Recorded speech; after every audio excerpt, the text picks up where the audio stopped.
You ask Tiger to solve. This deals with linear equations with one unknown.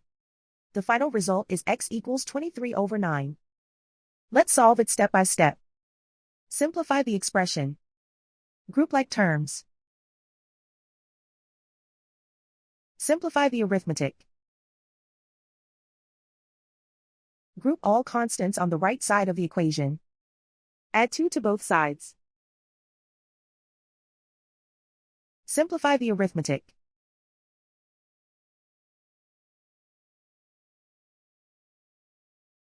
Isolate the x.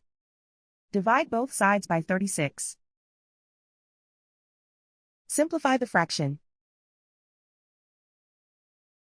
Find the greatest common factor of the numerator and denominator. Factor out and cancel the greatest common factor. And so the final result is x equals 23/9.